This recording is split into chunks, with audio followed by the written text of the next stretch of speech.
하나님 말씀 시편 67편 1절로 7절입니다. 시편 67편 1절에서 7절.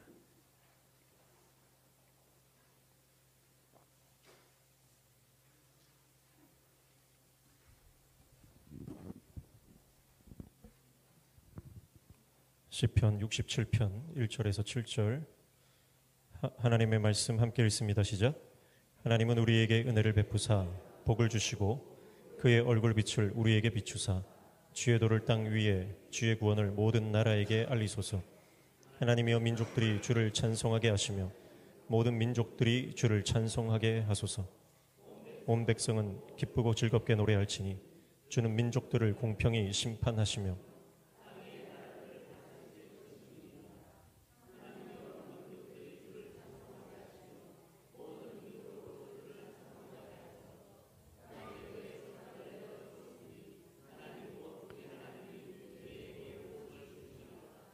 하나님이 우리에게 복을 주시리니 땅의 모든 끝이 하나님을 경외하리로다. 아멘. 할렐루야. 시편 67편 보니까 1절 보십시오. 하나님은 우리에게 은혜를 베푸사 복을 주시고 그의 얼굴빛을 우리에게 비추사. 우리로 시작했습니다. 우리로 시작했는데 2절 봅니까? 주의 도를 땅 위에 주의 구원을 모든 나라에 알리소서. 우리로 시작했던 것이 어디로 이어집니까? 모든 나라에 이어집니다. 3절 보십시오. 하나님이여 민족들이 주를 찬송하게 하시며 모든 민족들이 주를 찬송하게 하소서. 민족으로 시작해서 모든 민족으로 이어집니다. 4절 보십시오. 온 백성은 기쁘고 즐겁게 노래할지니 주는 민족들을 공평히 심판하시며 땅 위의 나라들을 다스리실 것임이니이다. 백성으로 시작해서 땅 위에 있는 나라들로 이어집니다. 5절 보십시오. 하나님이 민족들이 주를 찬송하게 하시며 모든 민족으로 주를 찬송하게 하소서. 민족으로 시작해서 모든 민족으로 이어집니다. 6절과 7절 보십시오. 땅이 그의 소산을 내어 주었으니 하나님이 곧 우리 하나님이 우리에게 복을 주시리로다. 하나님이 우리에게 복을 주시리니 땅의 모든 끝이 하나님을 경외하리로다. 우리로 시작해서 모든 땅의 모든 끝으로 이어지는 것을 볼 수 있습니다. 여러분, 하나님의 위대하심을 경험하면 여러분 우리가 열방의 빛이 되고 열방의 복이 되는 줄로 믿습니다. 하나님께서 아브라함을 부르셔서 아브라함을 복의 근원으로 삼으시고 열국의 아비로 열방의 아비로 삼으시고 아브라함을 통해서 온 이스라엘이 복을 받고 이스라엘을 통해서 전 세계 열방 가운데 하나님의 복음이 전해지게 하신 것입니다. 여러분, 오늘 우리가 하나님의 은혜를 받고 하나님의 능력을 받고 성령의 사람이 되면 우리를 통해서 하나님의 나라가 확장되는데 열방까지 확장되는 역사가 일어나게 될 줄로 믿습니다. 할렐루야. 축복합니다. 옆에 있는 사람하고 인사하겠습니다. 하나님이 당신을 쓰십니다. 하나님 당신을 쓰십니다. 네. 축복합니다. 우리 저기 보면 현주가 왔어요. 현준이 아닙니다. 네, 현주가 왔어요. 네, 현주가 왔는데 현준이 쌍둥이 동생입니다. 네, 쌍둥이 동생인데 우리 현주도 현준이처럼 축구를 좋아해요. 그래서 지난주에 같이 공 차고 다 했어요. 우리 교회 와야 된다 이랬는데 오늘 왔어요. 박수 한번 쳐주세요.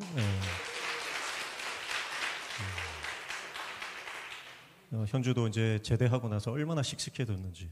군대 가기 전에는 약간 유리몸이었는데 군대 갔다 오고 나니까 아주 단단해지고.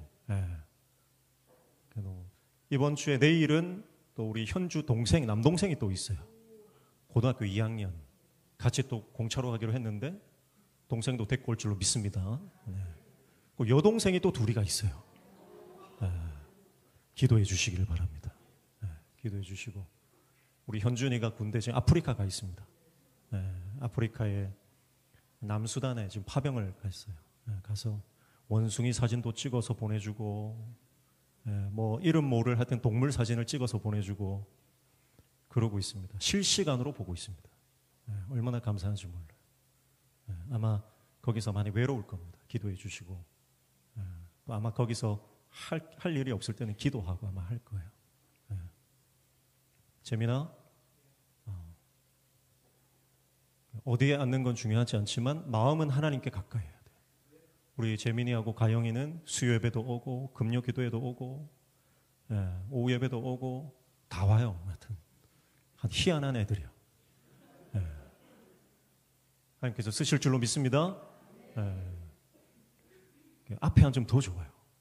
요 앞에 앉자리, 금자리, 은자리 옛날에 그랬어요. 앞에 앉으면 하나님 더 큰 복 주실 줄 믿습니다. 재민이, 가영이는 이제 초등부 졸업하고 이제 청소년부 올라왔는데 얼마나 열심히 하는지 몰라요. 예배는 다 참석하고. 제가 보니까 보통 인물이 아니야. 하나님 크게 쓰실 줄로 믿습니다. 여러분, 우리가 하나님의 위대하심을 경험하면요, 먼저 일어나는 사건이 뭐냐? 나의 자금이 인정되는 겁니다. 하나님은 위대하시다. 이건 다 인정이 돼요.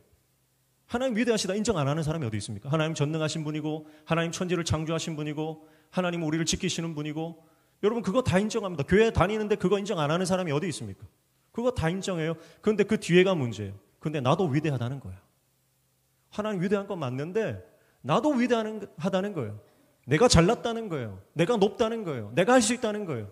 근데 여러분, 그거는 하나님의 위대하심을 입술로만 고백하는 것이지, 하나님의 위대하심을 내가 정말 내 전 인격적으로 성령을 체험하면 여러분, 나는 더 이상 없는 거예요. 하나님의 진짜 위대하심을 경험하면 여러분, 하나님 안에서 완전히 낮아지는 줄로 믿습니다. 내 생각이 사라지고, 내 고집이 꺾여지고, 여러분 내 철학이나 내 이론이나 여러분 하나님 안에서 다 꺾여지는데, 진짜 하나님의 살아계심과 위대하심을 경험할 때 일어나는 사건이에요. 내가 교회는 다니는데 하나님의 위대하심을 경험하지 못하면 여러분 여전히 내가 높은 거예요. 내가 낸데 큰 소리치고 사람들 쉽게 정죄하고 판단하고 비난하고, 모이면 그저 수근수근거리고 그저 비판하고 비난하고 원망하고 불평하는 겁니다. 여러분, 그런데 하나님이 정말 어떤 분이신지를 경험하면 여러분 혼자 있을 때 기도하고, 함께 모이면 찬양하고, 여러분 우리의 인생 가운데 완전히 삶의 결이 영적으로 변화되는 역사가 일어날 줄로 믿습니다. 그게 하나님의 위대하심을 경험한 사람이에요. 그래서 하나님의 위대하심을 경험하면요, 내 인생을 하나님께 드리는 겁니다. 헌신하는 겁니다. 그래서 시편 67편 오늘 기자가 말씀하는 게 뭡니까? 하나님이 나에게 복을 주시는데, 하나님이 우리에게 복을 주시는데 거기서 끝나는 게 아니라 열방을 향해서, 온 민족을 향해서 마지막 땅 끝까지 이르러 여러분 하나님의 도가 증거되고, 하나님의 복음이 증거되고, 하나님의 복이 흘러가는 역사가 일어나게 되는 줄로 믿습니다. 그게 하나님의 위대하심과 살아계심과 전능하심과 하나님의 인도하심과 하나님의 그 역사를 경험한 사람의 모습이라는 거예요. 오늘 우리 명신교회 모든 성도들이 하나님의 위대하심을 경험하기를 축복합니다. 하나님의 살아계심을 경험하기를 축복합니다. 그걸 경험한 인생은요, 완전히 판이 바뀌는 겁니다. 축복합니다. 그래서 하나님 안에서 꿈꾸십시오. 하나님은 지금도 하나님의 사람을 일으키셔서, 저런 우리 재민이 같은, 가영이 같은 예배자들을 일으키셔서 저들을 통해서 열방을 회복시키시기를 원하고, 이 땅 가운데 죽어가는 영혼들을 회복시키시기를 원하는데, 여러분 그 하나님의 영적 대열에 합류하시기를 축복합니다. 헌신하십시오. 그래서 하나님은 기이한 일들을 우리 인생 가운데 보여주시기를 원하시고, 하나님의 정말 절묘한 역사, 그 타이밍, 여러분 그 하나님의 타이밍을 경험한 사람은요, 전율이 일어나는 거예요. 전율이. 가슴 뛰는 인생, 하나님 때문에 가슴 뛰는 인생, 예수님 때문에 가슴 벅찬 인생 되시기를 축복합니다. 교회를 다니는데도 설레임이 없다. 여러분 그거는 가짜 신앙입니다. 교회를 다니고 신앙생활 하는 것은 가슴 벅찬 일이고 가슴 설레는 일이고, 정말 여러분 몇십 년 전에, 20년, 30년, 50년 전에 그때 첫사랑 만났을 때 뛰는 가슴보다 예수님과 함께하면 더 가슴 뛰는 줄로 믿습니다. 지금 남편 때문에 가슴 뛰는 분 있습니까? 한 분 있어요. 저 뒤에 지금 웃고 계신 분이 있는데요. 예수님 때문에 가슴 뛰면 괜찮은 줄로 믿습니다. 지난주에 우리 이영호 장로님이 주은 선 외에는 더 기쁨 없도다 그러셨어요. 저기 계시죠. 가슴 뛰는 인생 살고 계신 겁니다. 주님 때문에 가슴 뛰는 인생 되시기를 축복합니다. 그래, 여러분 우리가 신앙생활하면서 신이 나야 되고 가슴이 벅차야 되고 막 교회 나오는 것이 너무 즐거워야 되고 그렇게 돼야 되는데, 교회 나오는 게 부담스럽고 또 나가서 사람들 얼굴 보기 불편하고, 여러분 그렇게 되면 그건 마귀 놀이터가 되는 겁니다. 여러분의 심령이 마귀의 놀이터가 아니라 성령의 역사의 장이 되시기를 축복합니다. 그래서 열방의 회복을 꿈꾸고 하나님 나라의 역사를 꿈꾸고 여러분 자면서도 하나님 나라를 꿈꾸셔야 됩니다. 제가 늘 말씀드리지만 이번 주에는 저희 아내가 지난주에 좀 아팠잖아요. 대상포진 걸려가지고 좀 고생을 했는데 대상포진 걸려가지고도 자면서 잠꼬대를 하는데 예수의 보혈로 막 이러는 거예요. 제가 놀래가지고 드디어 미쳤나 막 이런 생각이 막 들면서 여러분 우리가 자면서도 여러분 항상 깨어 하나님 나라를 꿈꾸시기를 축복합니다. 그래서 하나님 나라를 꿈꾸는 사람을 통해서 하나님은 기이한 일들, 역사를 이루신다는 거예요. 이따가 우리가 꽃들도 찬양을 할 텐데 이 꽃들도 찬양에 얽힌 사연을 제가 말씀을 드릴게요. 2013년도에 아닙니다. 2007년도에 이 곡이 2003년도에 우츠코시 치요시 목사님이 만든 곡이에요. 일본에. 근데 2007년도에 우리나라의 이준석 청년이라고 그 이분이 이제 일본에 선교 훈련을 받으러 가셨어요. 설교 훈련을 받으러 일본 말도 전혀 몰라요. 선교 훈련을 받으러 일본에 갔는데 훈련을 받다가 어린이 캠프를 섬기게 됐어요. 근데 어린이 캠프를 섬기는데 매빅교회라고 있어요. 일본에 매빅교회라고 있는데 그 교회 이제 목사님이 이 곡을 만드신 거예요. 근데 이 곡을 딱 알게 됐어요. 처음에는 뜻도 모르고 찬양을 부르다가 아이들 캠프에서 아이들과 함께 찬양을 부르는데 이 찬양을 부르는데 너무 감동이 된 거예요. 그래서 속으로 어떤 기도를 했냐면 하나님 내가 이 곡으로 일본 땅에 앨범을 내고 싶습니다. 그런 기도를 했다는 거예요. 그리고 몇몇 분들한테 그런 기도 제목을 나눴는데 그로부터 6년 뒤에 일본의 한 작은 교회 목사님한테 연락이 온 거예요. 이준석 선교사님한테. 우리가 그 NCM2라고 그 콰이어 팀이 있어요. 그 팀이 콘서트를 하러 교회에 왔는데 얘기를 하다가 한국에 있는 이준석 청년이 생각이 난 거예요. 목사님이 6년이 지났는데 이 청년이 꽃들도라고 하는 이 찬양을 앨범을 내고 싶다고 한 얘기가 생각이 난다. 한번 어떻게 할 수 없겠느냐.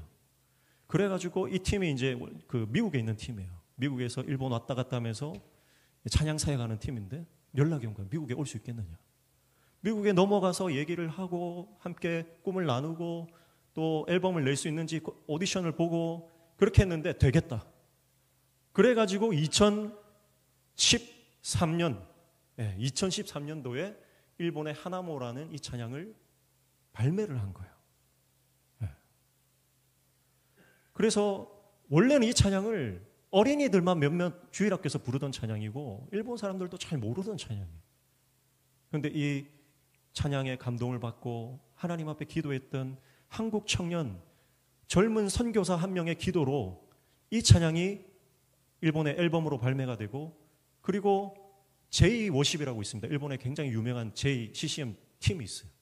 J-워십이 이 찬양을 알게 되면서 한국어로 발매를 하게 되고 그러면서 마커스에서 이 찬양을 다시 커버하게 되고 그래서 이 찬양이 2017년도에 그 이후로 한국에 알려지게 된 거죠.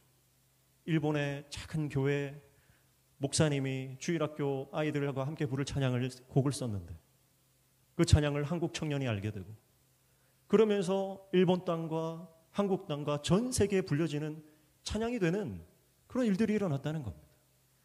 여러분 우리가 하나님 나라를 위해서 꿈꾸면 작은 한 사람의 꿈이 열방을 움직이고 수많은 사람들을 움직이는 하나님의 역사로 이어지는 줄로 믿습니다. 여러분 일본 땅은요 인구가 1억 2천 명입니다. 1억 2천 명이 넘는데 그중에서 기독교인과 0.7%예요. 0.7%. 그런데 0.7% 중에 절반은 천주교예요. 그리고 0.35% 중에서 이단도 있고 다 빼면요 진짜 크리스찬들은 0.2% 정도밖에 안 되는 거예요. 20만 명이 좀 넘는 거예요. 1억 2천 인구 중에서 20만 명. 여러분 학교마다요. 학교 일반 초중고 전교생 중에 크리스찬 학생 한 명 찾아보기 힘든 땅입니다. 한 명도 크리스찬이 없는 학교가 부지기수인 나라예요. 그런 나라에서 주일학교 학생들이 모여서 이 찬양을 부른다고 생각해 보십시오. 그 광경이 어떻습니까? 꽃들도 구름도 하늘도 바다 모든 만물이 하나님을 찬양한다는 이 찬양을 여러분 그런 상황에서 어떻게 할 수 있습니까? 여러분 순수한 믿음과 하나님을 신뢰하는 마음이 이 찬양을 가능하게 하는 줄로 믿습니다. 여러분 우리의 상황이 어떻습니까? 우리의 상황도 마찬가지 아닙니까? 현실을 보면 하나님의 역사가 일어날 것 같지가 않습니다. 현실을 보면 우리 현실은 우리의 꿈과는 너무 동떨어져 있는 거예요. 그러나 여러분 하나님은 하시는 줄로 믿습니다. 하나님이 역사하시면 반드시 하나님의 때에 하나님의 방법으로 하나님은 역사하시는 거예요. 여러분의 심령에, 여러분의 가정에, 여러분의 자녀들의, 여러분의 경제에, 여러분의 재정과 여러분이 꿈꾸는 모든 기도 제목 가운데 하나님이 역사하시는 것입니다. 우리가 이제 다음 달에 베트남 선교를 가게 됩니다. 베트남 정탐 여행을 가게 됩니다. 2월 17일부터 21일까지 4박 5일, 실제적으로는 3박 5일이에요. 그런데 여러분 아시겠지만 베트남은 공산 국가입니다. 사회주의 국가. 실질적으로 외국인 선교사의 선교 활동이 금지된 나라입니다. 제가 찾아보니까 2024년 작년 8월 12일자 선교신문이 있어요. 선교신문에 보니까 베트남 정부가 새 종교 법령을 발표한 이후 종교단체 및 종교활동에 대한 억압을 강화하면서 박해받는 베트남 기독교인들의 신앙이 더욱 어려운 환경에 처했다고 글로벌 크리스천 릴리프가 최근 밝혔다. 이렇게 불과 몇 달 전에 선교신문에 이렇게 실린 거예요.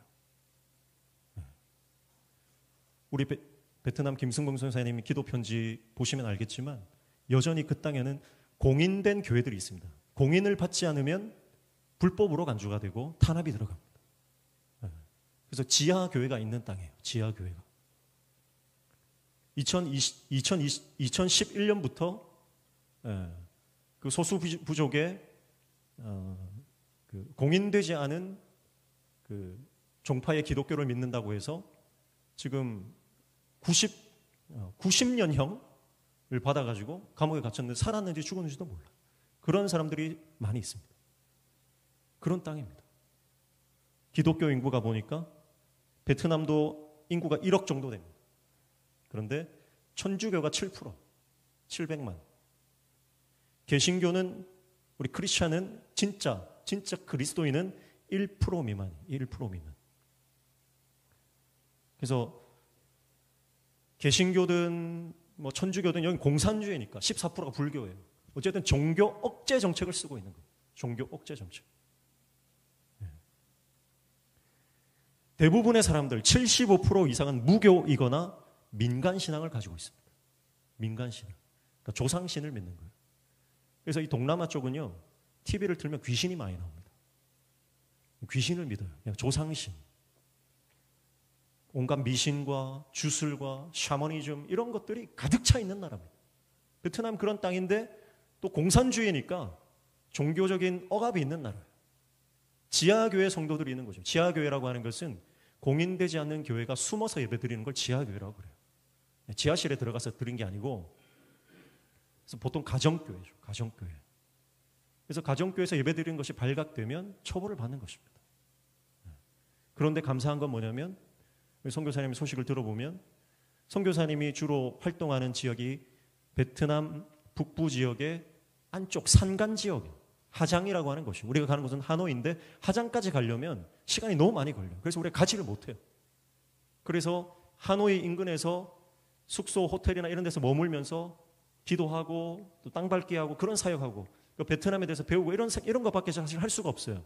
왜냐하면 선교 활동 자체가 또 금지되어 있고 산간 지역에 가면 감시가 좀 덜하기 때문에 거기 가서 이제 신학교를 세우고 또 신학생들을 배출해내고 목회자를 세우는 사역을 하시는 거예요. 근데 얘기를 들어보니까 지금 최근에 600% 이상의 부흥이 막 일어나고 있다. 산간 지역에.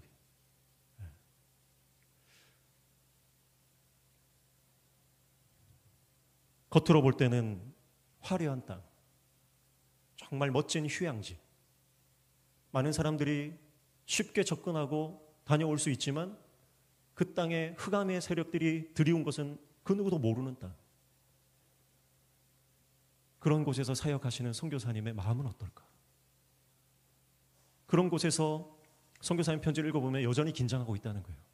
거기서 뭐 20년 이상 30년 이상 사역을 하고 계시지만 여전히 그 사회주의 지도자들의 눈치를 보고 경계하고 긴장하면서 여전히 복음 사역을 하고 계신 그 선교사님들의 마음은 어떤가? 그러나 그 선교사님들도 여러분 꽃들과 같은 꽃들도라는 찬양, 이런 찬양들을 부르면서 여전히 하나님의 나라를 꿈꾸고 있는 건 아닙니까? 여러분, 하나님의 위대하심을 경험하시기를 축복합니다. 그래서 하나님의 시각이 나의 시각이 되고 하나님의 능력이 나의 능력이 되어서 우리가 가는 땅마다 하나님의 꿈을 우리가 이루어 드리는 역사, 나의 인생을 드리고 나의 젊음을 드리고 나의 재정을 드려서 하나님이 꿈꾸시는 그 하나님의 복음의 사역을 이루어 드리는 그 귀한 일들을 저와 여러분이 감당해야 되는 것 아닙니까? 짧은 인생 살다가 그냥 왔다가 가는 것이 아니라 위대하신 하나님을 위해서 위대한 일들을 시도하고 위대하신 하나님을 위해서 우리 인생을 헌신하며 바칠 때 하나님께서 역사하시고 놀라운 일들을 일으키시는 그 복음 사역의 주인공이 다 되시기를 주님의 이름으로 축복합니다. 그래서 어제 우리가 첫 모임을 했어요. 베트남 정탐 여행 첫 준비 모임을 했습니다. 거기서 나눈 것들을 제가 잠시 나눠드리면 단기 선교를 갈 때는 4가지 준비 단계가 있습니다. 첫 번째는 기획 단계예요. 어디를 갈 것인가, 며칠을 갈 것인가, 어떤 선교사님과 컨택할 것인가. 이게 가장 처음 단계죠. 두 번째는 준비 단계입니다. 뭘 준비해서 갈 것인가. 그리고 그 준비를, 실제적인 준비를 하는 과정이에요. 그 준비에는 기도 훈련과 예배 훈련과 찬양 준비, 뭐 여러 가지 이게 뭐 연극이나 뭐 부채춤, 합창 뭐 이런 거 준비하는 게 있죠. 그런 실제적인 준비들이 있고, 그리고 세 번째가 현지 사역입니다. 현지 사역 과정. 그리고 네 번째가 후속 사역입니다. 4가지로 분류가 되는데 그 중에서 이 대원칙이 있는데, 대원칙이 뭐냐? 현지에서 뿐만 아니라 이 단기 선교가 기획 단계부터 이제 팀원들이 꾸려지고 이제 첫 모임을 할 때부터 원칙적으로 대원칙을 깔고 가는 게 있어요. 그게 뭐냐? 바로 예배와 영적 전쟁과 중보기도입니다. 예배와 영적 전쟁과 중보기도. 여러분, 이게 선교의 핵심이에요. 우리가 가서 뭘 하는 거, 뭘 만들어주고 설거지를 하고 청소를 하고 뭐 발표를 하고 뭐 우리가 뭐 선물을 갖다 주고 그런 것들은 다 부수적인 것들이에요. 단기팀이 가서 할 수 있는 게 뭐냐? 우리가 가서 멋들어지게 뭐 공연을 한번 해주고 와서 거기에 뭐 부흥이 일어나냐, 그런 게 절대 아니라는 거예요. 선교팀의 정체성이자 선교팀의 최종적인 목표이자 선교팀의 중심 사역은 뭐냐? 바로 예배입니다. 그리고 영적 전쟁하는 겁니다. 그리고 중보기도 하는 겁니다. 이걸 놓치면 아무리 공연을 잘하고 아무리 선물을 많이 갖다 주고 아무리 재정을 많이 퍼붓는다 하더라도요, 예배에 실패하면 선교 실패한 것이고, 영적 전쟁에 실패하면 선교에 실패한 것이고, 중보 기도에 실패하면 선교에 실패한 것입니다. 선교사님들도 그 땅에서 하는 것이 예배요, 영적 전쟁이요, 중보 기도입니다. 다른 것들은 하나님이 허락하시면 하는 것이고 허락하지 않으면 못하는 거예요. 선교가 허락된 나라들은 자유롭게 할 수 있겠죠. 그런데 이슬람권이나 공산권에는 할 수가 없는 거예요. 그러면 활동도 못하는데 가서 네가 무슨 선교사냐. 선교사님들이 그런 딜레마에 많이 빠지는 거예요. 그러나 하나님이 원하시는 선교는 그 땅에서 믿음으로 사는 예배자가 되는 거예요. 여러분, 그러면 우리도 마찬가지예요. 우리도 지금 이 땅에서 예배할 수 없는 상황에서 예배하면 우리는 선교적 삶을 사는 것이고, 기도할 수 없는 상황에서 기도하면 그것은 선교적 삶을 살아가는 것이고, 영적 전쟁을 하며 영적으로 우리가 인생을 살아가면 여러분, 우리는 이미 선교사적 삶을 살아가는 줄로 믿습니다. 땅만 바뀔 뿐이에요. 공간만 바뀌는 뿐이에요. 지금 여기서 선교적 삶을 살아가면 선교지에 가서도 성공적으로 하나님이 하시는 사역들을 감당하고 오는 것입니다. 여기에서 예배가 무너졌는데 선교지 가서 예배가 회복되는 게 아니라는 거예요.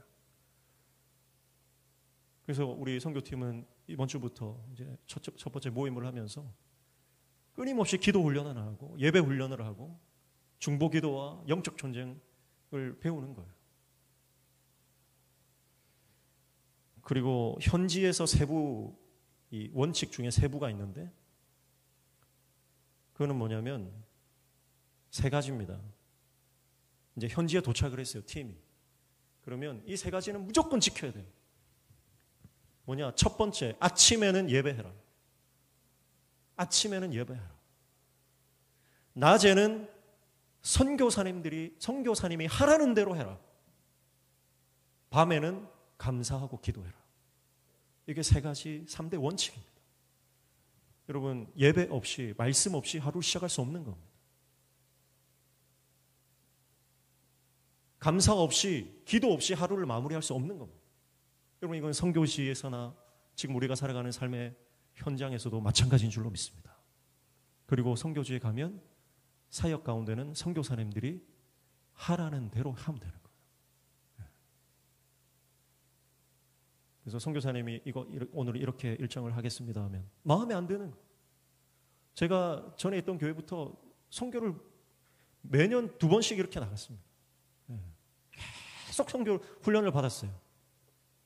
코로나 전까지 거의 7, 8년 동안 매년 선교지를 나가면서 계속 선교사님들을 만나고 다양한 선교지를 가는데 여러분, 선교지마다 형태가 다르고 선교지마다 선교사님들의 사역이 다르고 가는 곳마다 하나님이 하시는 일들이 다르더라는 거예요. 그런데 우리는 내가 생각하는 선교, 내가 생각하는 전도, 내가 생각하는 사역, 그게 딱 고정이 되면 한 번 갔다 오면 그게 고정이 되거든요. 그럼 왜 이런 식으로 하느냐는 거예요. 선교사님한테 이렇게 하면 안 된다는 거예요. 그래서 이렇게 하자. 그렇게 하면 안 된다. 그러면서 따지고 묻고 손가락질하고 삿대질하고 거기서 시험 들고 선교 갔다 와서 교회 떠나는 사람도 봤습니다. 이게 굉장한 영적 전쟁이에요. 선교지에서만 그런 거 아니죠. 우리 교회도 마찬가지입니다. 교회가 어떤 방향을 정하고 이렇게 가겠습니다 하면 왜 그런 식으로 가냐는 거예요. 그거 아니지 않냐는 거예요. 그래서 싸우고 그러면서 막 실족하고 낙심하고 시험에 빠지고 교회 떠나가는 사람들이 얼마나 많습니까? 여러분, 전도적 삶을 살고 선교적 삶을 사는 것은 하나님 말씀대로 가는 것입니다. 하나님 말씀대로 가면 반드시 그 끝에는 영광이 있는 줄로 믿습니다. 그래서 여러분, 우리의 인생 가운데 하나님께서 나를 통해서 나만 복받는 것이 아니고 우리만 복받는 것이 아니고 우리를 통해서, 나를 통해서 내 옆에 있는 사람들, 아직 복음을 모르는 사람들, 그리고 열방과 세계 땅끝까지 우리를 통해 하나님의 복이 흘러가는 그렇게 쓰임받는 저와 여러분 되시기를 주님의 이름으로 축복합니다. 할렐루야. 네, 그런 1000대까지 복을 받는 은혜가 있을지어다. 함께 찬양할까요?